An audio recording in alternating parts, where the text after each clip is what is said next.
Hello student, स्वागत है आप सभी का एक बार फिर से हमारे इस ऑफिशियल यूट्यूब चैनल में जिसका नाम है एसोल सॉल्यूशन। मैं चंदन कुमार हाजिर हूं आप सभी के सामने अपनी एक और नई वीडियो के साथ। तो गाइस, आज के इस नई वीडियो में हम बात करेंगे उन सभी स्टूडेंट्स के लिए जो school of open learning, NC web या फिर दिल्ली यूनिवर्सिटी के किसी भी रेगुलर कॉलेज के स्टूडेंट्स हैं।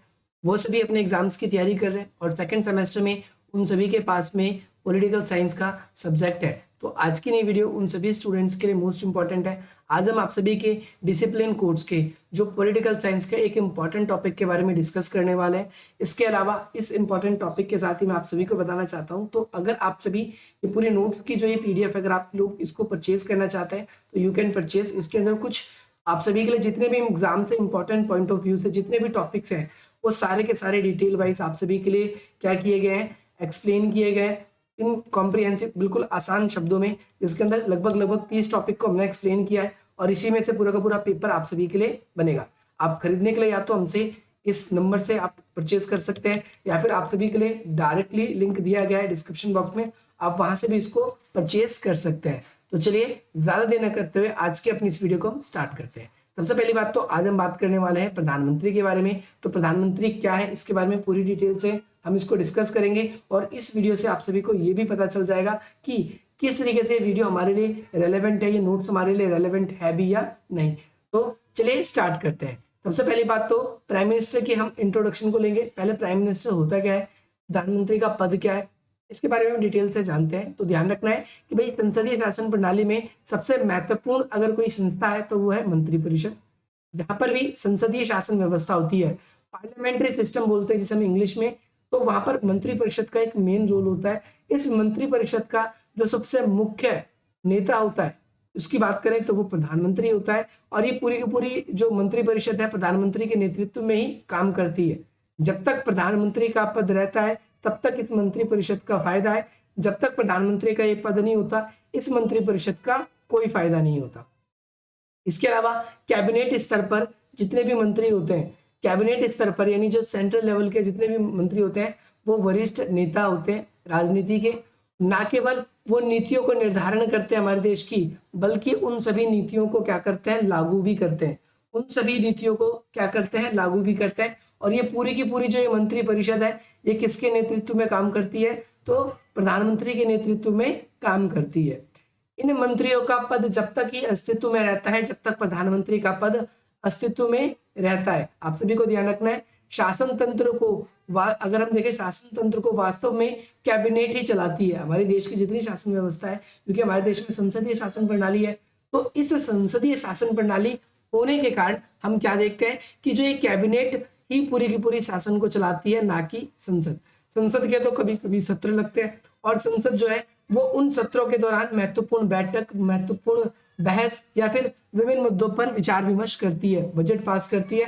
लेकिन रियल मायने में अगर हम देखें हमारे देश की रोजमर्रा की जो शासन व्यवस्था है, शासन तंत्र है, वो कौन चलाता है, तो वो हमारा कैबिनेट ही चलाता है। संविधान के अनुच्छेद 74(1) में कहा गया है कि राष्ट्रपति को उसके कार्यभार में सहायता और सलाह देने के लिए एक मंत्री परिषद होगी। ध्यान रखना है ये किसमें कहा गया है, अनुच्छेद 74 के फर्स्ट पार्ट में कहा गया है। तथा ये जितने भी मंत्री होंगे ये सभी के सभी मंत्री जो है मंत्रिपरिषद के हिस्से होंगे और प्रधानमंत्री जब तक होगा तब तक ही इनका अस्तित्व होगा, इसके अलावा अस्तित्व नहीं होगा।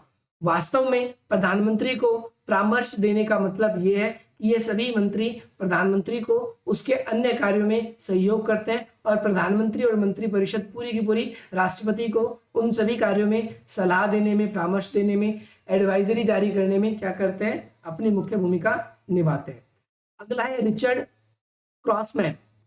क्रॉसमैन। इसीलिए उनका ये कहना है कि संसदीय सरकार को प्रधानमंत्री की सरकार या प्राइम मिनिस्ट्रियल गवर्नमेंट भी कहना तर्कसंगत ही होगा। जहां पर भी संसदीय सरकार होती है वहां पर प्रधानमंत्री की ही सरकार होती है, प्रधानमंत्री का ही सरकार में मेन रोल होता है। इंग्लैंड के प्रधानमंत्री को राज्य रूपी नौका का खवैया कहा जाता है। राज्य रूपी नौका का खवैया का मतलब क्या है, यहाँ पर मैं आपको बिल्कुल अच्छे तरीके से समझाता हूँ। जिस तरीके से एक नाव को चलाने के लिए एक खवैये की मुख्य भूमिका होती है, जब कभी भी संकट में वो नाव आती है तो वो उस नाव को डूबने से बचाने में कवैया की मुख्य भूमिका होती है। ठीक उसी तरीके से जब भी सरकार पे कोई समस्या आती है तो प्रधानमंत्री उस सरकार को डूबने से बचाने का कार्य करता है। सो होपफुली आपको ये भी क्लियर होगा। कुल मिलाकर हम ये कह सकते हैं कि भारतीय संविधान में प्रधानमंत्री उतना ही जरूरी माना जाता है जितना कि संविधान के अंदर प्रधानमंत्री का अस्तित्व या राष्ट्रपति भी है। प्रधानमंत्री की नियुक्ति की बात करते हैं। अभी तो आपने देखा प्रधानमंत्री की भूमिका क्या है, एक छोटे से वे में देखा। हम डिटेल से डिस्कस करेंगे और आपको पेपर में इसी तरीके से आप सभी को लिखना है जब आपसे प्रधानमंत्री के बारे में पूछा जाए। तो प्रधानमंत्री की नियुक्ति कौन करता है, अपॉइंटमेंट कौन करता है, तो ध्यान रखना है कि प्रधानमंत्री की नियुक्ति के संबंध में संविधान में कहा गया है कि प्रधानमंत्री की नियुक्ति राष्ट्रपति करेगा। कौन करेगा? राष्ट्रपति करेगा। और प्रधानमंत्री के साथ में अन्य मंत्रियों की नियुक्ति भी राष्ट्रपति ही करता है, परंतु अन्य मंत्रियों की जो नियुक्तियां हैं ये प्रधानमंत्री की सलाह पर राष्ट्रपति करता है, प्रधानमंत्री की सलाह से करता है। ये आपको ध्यान रखना है।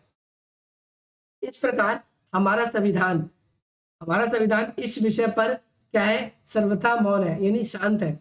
राष्ट्रपति नियुक्ति किस प्रकार करेगा, यानी मैं आपको बता दूं, राष्ट्रपति अपनी इच्छा से जो है मंत्रियों को ज्यादातर नहीं बनाता है और ना ही ज्यादातर अपनी इच्छा से हटाता है। हम जनरली एक ही चीज देखते हैं, हमारे देश के जो प्रधानमंत्री जिन्हें कहते हैं कि भाई इन्हें ये वाला मंत्री बना दीजिए, इस पद को मंत्री दे दीजिए, इस विभाग को दे दीजिए, तो राष्ट्रपति ठीक उसी प्रकार से कार्य करता है।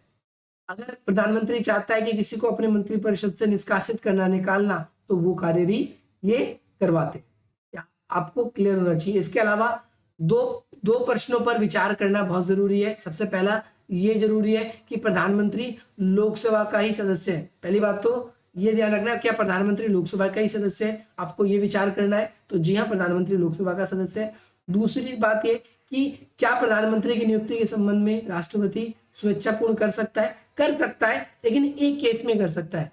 अगर ध्यान रखना है आप सभी को, यहाँ पर जो मैं इस क्वेश्चन का आंसर आप सभी को बता रहा हूँ, क्योंकि अगर राष्ट्रपति प्रधानमंत्री को उसके पद से हटाकर किसी दूसरे को प्रधानमंत्री बनाना चाहे तो वो सिर्फ एक कंडीशन में बना सकता है। जब बना सकता है जब लोकसभा के अन्य मेंबर्स, यानी बहुमत लोकसभा का जो है वो ये कहे कि नहीं, हमें ये प्रधानमंत्री नहीं चाहिए, अब हमारा प्रधानमंत्री चेंज कर दिए। जब लोकसभा का बहुमत प्राप्त होगा किसको? राष्ट्रपति को, तभी प्रधानमंत्री चेंज होगा, अन्यथा प्रधानमंत्री चेंज नहीं होगा। प्रधानमंत्री के इस्तीफे के साथ ही अगर प्रधानमंत्री को ही सारी की सारी मंत्रिपरिषद लोकसभा सपोर्ट कर रही है तो प्रधानमंत्री के इस्तीफे के साथ ही लोकसभा भंग हो जाती है। ये आप सभी को क्लियर होना चाहिए।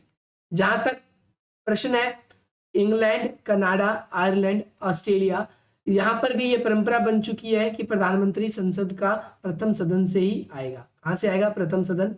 ध्यान रखना है, ये इन देशों की परंपरा है।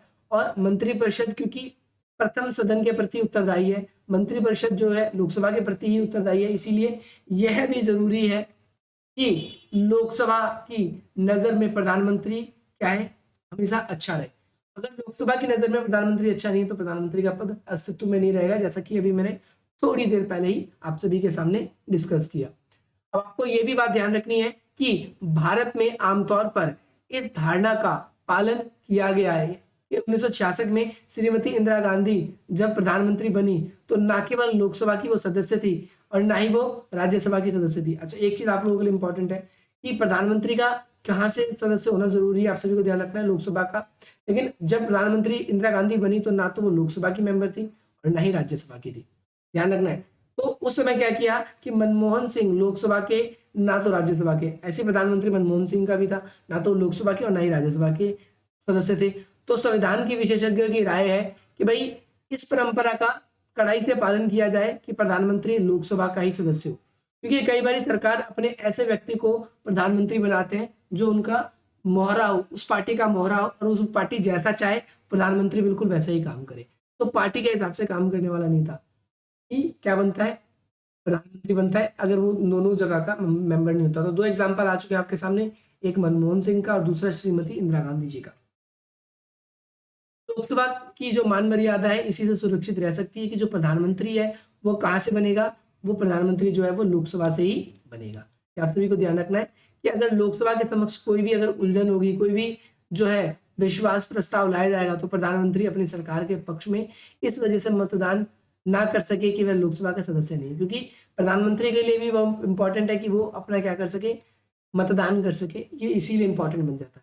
इसके बाद हम ये देखते हैं कि क्या प्रधानमंत्री की नियुक्ति के संबंध में राष्ट्रपति स्वेच्छा से कार्य कर सकता है? क्या प्रधानमंत्री की नियुक्ति के संबंध में राष्ट्रपति अपनी इच्छा से काम कर सकता है या नहीं, ये आप सभी को ध्यान रखना है, क्योंकि प्रधानमंत्री सामूहिक रूप से लोकसभा के प्रति उत्तरदायी है। लोकसभा जब तक लोकसभा का वजूद है, जब तक प्रधानमंत्री का वजूद है, जब तक प्रधानमंत्री का वजूद है, जब तक लोकसभा, नहीं तो लोकसभा भंग हो जाती है, ये आप सभी को मैंने बताया। इसके अलावा राष्ट्रपति उस व्यक्ति को प्रधानमंत्री बनाए जो या तो बहुसंख्यक दल का नेता हो या फिर जिसे बहुमत या समर्थन प्राप्त हो। इन दोनों केस में या तो बहुसंख्यक का नेता, और किसी को बहुमत नहीं मिला तो कोई ना कोई पार्टी ऐसी होगी जिसे ज्यादा तो मिले होंगे। हालांकि बहुमत, जैसे फॉर एग्जांपल 543 मेंबर्स हैं, इसको 2 से डिवाइड करेंगे तो लगभग 272 मेंबर होने चाहिए। अगर इसको नहीं मिल रहा तो कोई ना कोई पार्टी तो होगी जो सबसे आगे चल रही होगी, तो उसी से ही प्रधानमंत्री बनाया जाएगा। ये भी आप सभी को ध्यान रखना है। संविधान में बांटे गए कोई स्पष्ट, अगर हम देखें संविधान के अंदर कोई स्पष्ट बात से क्लियर नहीं है, सब कुछ राष्ट्रपति के विवेक पर ही छोड़ दिया जाता है। ऐसी परिस्थिति में मुख्य रूप से ये परिस्थिति तब पैदा होती है जब लोकसभा के अंदर विशेष रूप से हमें कुछ ना कुछ दिखाई देता है। तो होपफुली आपको ये भी क्लियर होना चाहिए। अगली बात है, 1977 में केंद्र पहली बार ऐसा हुआ जब कांग्रेस विपक्ष में बैठी हुई थी और जनता पार्टी की सरकार थी। आप सभी ने ये पढ़ा है, मैंने आप सभी को ये पहले पढ़ा भी रखा है कि भाई जनता पार्टी सत्ता में थी और ये 3 वर्षों तक 1977 से लेकर 1980 तक ही अपना कार्यकाल कर पाती है। इस बीच में 2 प्रधानमंत्री, एक मोरारजी देसाई, ध्यान रखना, मोरारजी देसाई और दूसरा चौधरी चरण सिंह, दूसरे नंबर पे चौधरी चरण सिंह, ये प्रधानमंत्री बनते हैं। पहले मोरारजी देसाई लगभग 2.5 साल के लिए, लगभग कुछ महीनों के लिए बनते हैं। तो अंत में मोरारजी देसाई जो है ये जनता पार्टी की सरकार के जो है नेता चुने गए, प्रधानमंत्री चुने गए। आप सभी को ध्यान रखना है कि गठबंधन की सरकार में हमेशा ज्यादातर प्रधानमंत्री कमजोर दिखाई देता है। ये क्वेश्चन अलग से भी आपके पेपर में क्वेश्चन आता है कि प्रधानमंत्री की भूमिका का वर्णन कीजिए गठबंधन की सरकार में। तो 1980 के दशक में एक बार फिर इंदिरा गांधी फिर शासन में आई। इंदिरा गांधी शासन में कब से कब तक थी, तो आप सभी को ध्यान रखना है, इंदिरा गांधी शासन में कब से कब तक थी। तो इंदिरा गांधी जो है 1966 से लेकर 1977 तक, यानी आपातकाल से पहले जो भी सरकार थी, आपातकाल वो उस टाइम रही, और उसके बाद में 1980 से लेकर 1984 तक, इस टाइम तक रही। ध्यान रखना है आप सभी को। और इसके बाद में फिर आगे चलकर जो है 1989 के बाद में गठबंधन की सरकार चलती है। तो ये कुछ एक पूरा का पूरा प्रोसीजर हमने प्रधानमंत्री का आप लोगों को बताया कि भाई हमने देखा कि मार्च 2004 में आगे चलकर अटल बिहारी वाजपेयी जो है वो प्रधानमंत्री पद से फिर वो हट जाते हैं, आगे चलकर अलग अलग प्रधानमंत्री बनते हैं। तो ये लिस्ट आप सभी को प्रधानमंत्री की गूगल पे सर्च करके लिख लेनी है कि कौन प्रधानमंत्री किस काल में था, किस काल में कौन प्रधानमंत्री नहीं था। आप सभी को ये बिल्कुल याद होना चाहिए और बिल्कुल अच्छे तरीके से क्लियर भी होना चाहिए। तो होपफुली आप सभी को इस वीडियो से बहुत वैल्यू मिलेगी, और बाकी आने वाले टाइम पे मैं आप सभी के लिए और भी वीडियो लेकर आता रहूँगा। अगर आप लोगों को ये वीडियो पसंद आ रही है, नोट्स पसंद आ रहे हैं, क्योंकि 1-2 सैंपल्स और आप सभी के लिए इसके लिए अपलोड होंगे। बाकी इसके अलावा जैसे आप किसी की क्लासेस चलती है तो वो क्लासेस चलेगी, आप इनको परचेज करना चाहें परचेज कर सकते हैं। ज़्यादा इसकी कीमत नहीं, क्योंकि एक कॉपी अगर आप एक नोटबुक भी खरीदते हैं तो उसकी कीमत आप सभी की 50 के करीब जाती है, और बुक खरीदते हो तो वो भी आप लोग चाहे सोल के बाहर खरीदते हो या कहीं, तो वहाँ भी आपको 100 रुपीज़ पे करने होते हैं। लेकिन जब ऐसा मटेरियल आपको मिलेगा जिसमें से पूरा पेपर ही बनेगा, तो आप सभी के लिए ये इनफ रहेगा मेरे ख्याल से। बाकी अगर आप लोगों को पसंद आए तो आप पढ़ सकते हैं। बाकी यहाँ पर आप सभी के लिए फ्री में अवेलेबल है, आप यूट्यूब पे फ्री में भी पढ़ सकते हैं। बाकी मिलते हैं हम आप सभी से अपनी अगली वीडियो में। जय हिंद, जय भारत।